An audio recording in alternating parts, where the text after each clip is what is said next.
Vamos com as notícias do Legislativo, porque 2 projetos de autoria do Poder Executivo foram debatidos em audiência pública. Um representante da Prefeitura apresentou os projetos que deverão seguir aí o rito em plenário. O presidente da Comissão Permanente de Política Urbana, o vereador Arnaldo Salvetti, conduziu os trabalhos.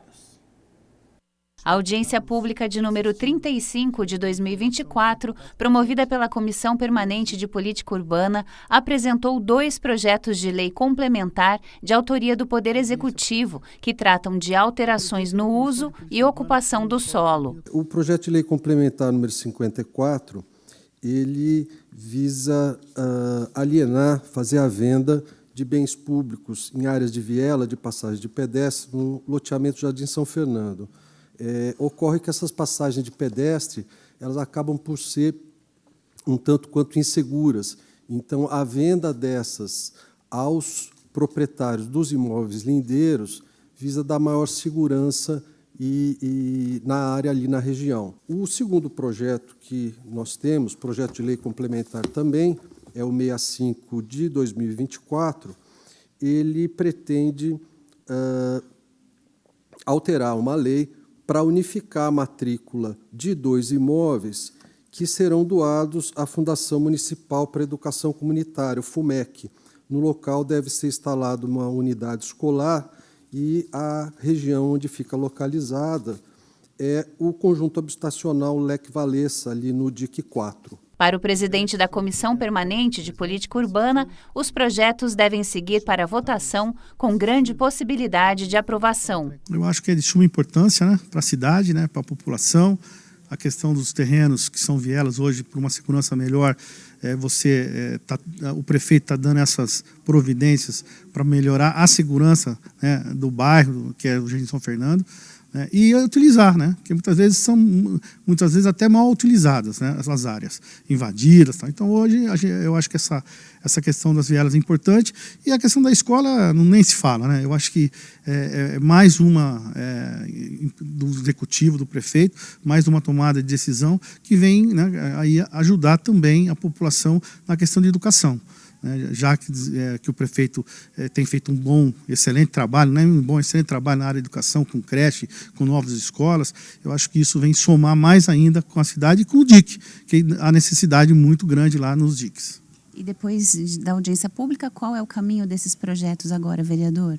Agora vai encaminhar ao plenário para ser aprovado, né? Mas eu acho que isso é tranquilo, né? São projetos que contemplam a cidade e não há problema nenhum. A vereadora Guida Calisto encaminhou um requerimento ao prefeito solicitando informações a respeito de políticas públicas sobre economia solidária aqui em Campinas. A vereadora Guida Calisto protocolou o requerimento 2136 de 2024, pedindo informações sobre os projetos de economia solidária do município. É para poder entender qual que é a política nessa área, né? Todo mundo sabe que a atividade da economia solidária tem mobilizado, organizado muitas mulheres, principalmente mulheres que não podem, ou porque não têm um vínculo de trabalho, né? Um trabalho formal, ou porque nem podem ter esse vínculo, porque como nós sabemos, nós mulheres, culturalmente, a gente está muito ligada com a tarefa do cuidado. E muitas vezes essas mulheres têm crianças, idosos, doentes que elas têm que cuidar, né? Tem toda uma agenda de cuidado. Somos nós que estamos cuidando principalmente das crianças com deficiência, né? Das famílias com deficiência, somos nós as mulheres. E muitas vezes essas mulheres não podem sequer ter um emprego formal, um emprego com vínculo, por conta de toda essa agenda, de toda essa tarefa que ela tem que cumprir na tarefa do cuidado. Uma das características da economia solidária é a sustentabilidade e preservação do meio ambiente, mantendo a organização e administração da empresa de forma democrática. Segundo a parlamentar, esse modelo de produção é uma luta contra as desigualdades sociais e o desemprego, com a autonomia das ações coletivas de empreendimentos. No documento, Guida questiona quais programas ainda estão ativos, nome e locais de atendimento. Que nós tínhamos uma feira, há pouco tempo a gente tinha uma feira, né, que organizava várias mulheres da economia solidária, que apresentava os seus produtos, né, vendia, comercializava ali todo o seu trabalho e elas utilizavam um prédio público. E essas mulheres, elas foram retiradas daquele espaço, né, por conta de uma ação judicial que se teve de reintegração de posse, porque o prédio era um prédio público, me parece que da União, e só que assim, acabou com essa feira, retirou essas mulheres de lá e até agora a prefeitura não apresentou nenhum outro local para essas mulheres poderem desenvolver, trabalhar, comercializar os seus produtos e dali tirar o seu sustento. Então, por conta disso, nós fizemos esse requerimento com dois objetivos centrais. O primeiro é saber qual que é o projeto, qual que é a política pública que o governo municipal apresenta na área da economia solidária.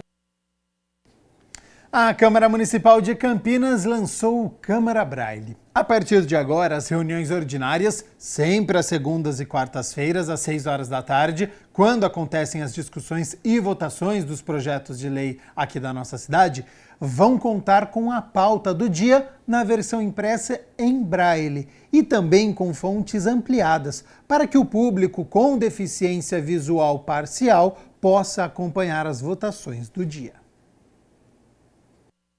O Câmara Braille instituiu uma parceria entre o Legislativo e o Centro Cultural Luiz Braille para que as pautas das reuniões ordinárias sejam impressas em todas as sessões, possibilitando que as pessoas com deficiência visual possam acompanhar em tempo real os assuntos discutidos e os projetos votados. Então, com esse Câmara Braille, a gente vai disponibilizar, e o Centro Cultural Luiz Braille ele vai imprimir em Braille, né, com as letras ampliadas, tanto para o cego como aquele que tem um grau de deficiência que não é total, ter acesso à pauta da Câmara. A demanda partiu de uma das entidades mais antigas que trabalham com os deficientes visuais da cidade, o Instituto Luiz Braille. Partiu de uma conversa, né, minha com o Marcelo do Canto, que é meu diretor de patrimônio, né, do Centro Cultural Luiz Braille.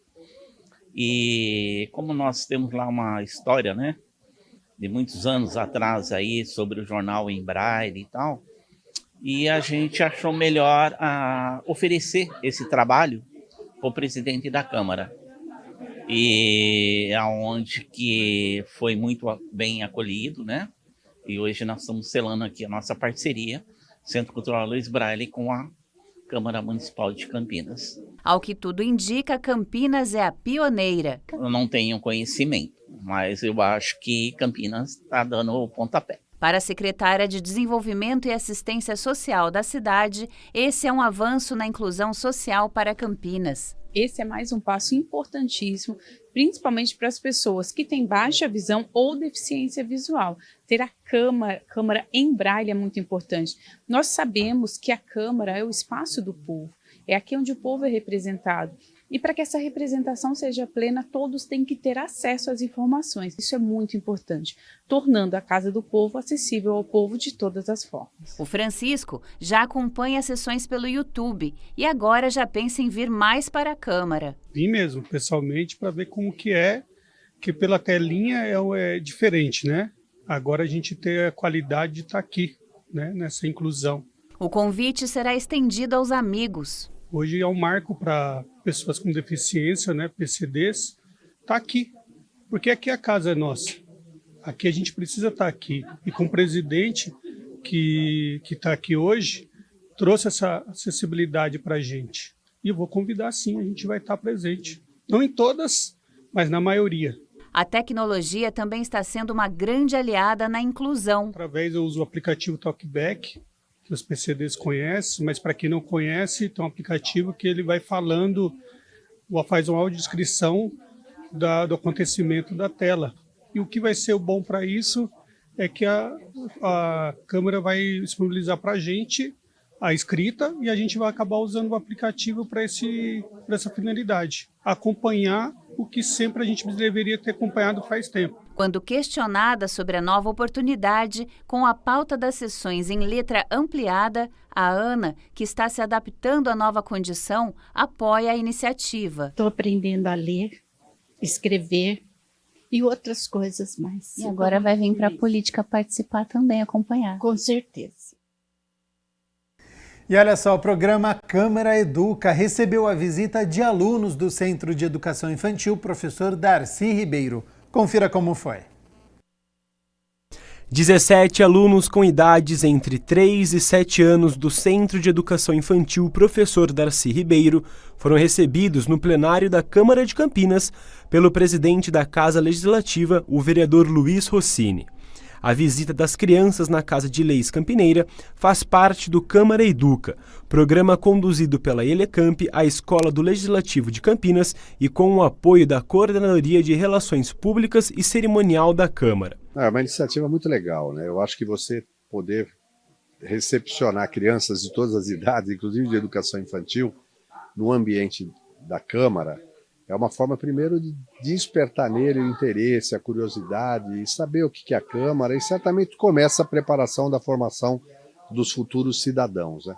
A Câmara está estruturada para isso, a Elecamp tem uma metodologia que foi desenvolvida aqui, né, de acolhimento, de acompanhamento, monitoramento dessas crianças com o nosso gibizinho, de uma forma bastante lúdica, né? Que conversa com eles e vai dando dicas do que é ser vereador, qual é o papel da Câmara, o que é uma lei. É muito legal, é um programa exitoso e a gente tem recebido com frequência escolas aqui. Mas o objetivo é, primeiro, aproximar a Câmara da sociedade a partir das escolas e realmente começar a iniciar esse processo de formação cidadã na mais tenra idade, né? Na educação infantil. Então, quanto mais cedo a gente começar, melhor até. Durante a visitação, os estudantes ouviram uma contação de história para entender melhor sobre a Câmara de Campinas. A gente tem alguns programas que a gente trabalha com várias idades, né? Nessa idade de 6 anos, 7 anos, eles têm uma forma de conhecer e de aprender muito diferente de quando é adulto ou quando é adolescente. Então a gente tem um trabalho um pouco diferente, né, de tratar, a gente aborda as mesmas temáticas, mas sempre com uma forma contando histórias ou fazendo a criança imaginar o mundo como seria, né, com o governo que elas desejam, né, para elas se colocarem e começarem a pensar como elas gostariam que o mundo fosse para elas, né? E essa é uma forma de engajamento das crianças no processo democrático. E isso porque as crianças, elas têm uma característica que os adultos às vezes a gente perde, né? Que é a capacidade de multiplicar os conhecimentos. Elas têm muita vontade de compartilhar os conhecimentos com outras pessoas, com os pais, com os amigos, né, outras pessoas da escola. E então elas são, assim, os melhores agentes multiplicadores que a gente tem. Por isso a formação delas desde pequeno é sempre maravilhosa, assim, é o melhor dos mundos. A orientadora pedagógica ressaltou a importância do Câmara Educa aos alunos. É muito importante até para eles conhecerem parte de leis, a estrutura de Campinas, a forma de organização, é muito importante. Com isso, eles podem também apresentar para as famílias, né, qual que é a importância da presença deles, né, e quem sabe no futuro estarem aqui, né. No final do passeio, os pequenos também puderam conhecer a galeria de fotos dos ex-presidentes e das ex-vereadoras do Legislativo Campineiro. Aqui é muito legal, aqui é muito bonito e aqui eu amei ficar. E olha só, a gente segue aqui com as notícias do Legislativo, porque já que hoje é quarta-feira, é dia de reunião ordinária de número 67. A partir das 6 horas da tarde, os vereadores vão se reunir para discutir e votar 21 projetos. Entre eles está, em definitivo, o de autoria do vereador Edivaldo Cabello, que inclui na Lei Municipal 14.789 de 2014, aquela que determina o atendimento prioritário no município de Campinas, as pessoas que têm as chamadas deficiências ocultas ou invisíveis. Este é o nome dado aos indivíduos com, por exemplo, esquizofrenia, transtorno do déficit de atenção com hiperatividade, surdez e outras deficiências auditivas, bem como outras condições que não são prontamente perceptíveis. Para você ficar muito bem informado, conferir a pauta completa com todos os projetos que serão discutidos e votados, é só acessar o site da Câmara, no campinas.sp.leg.br.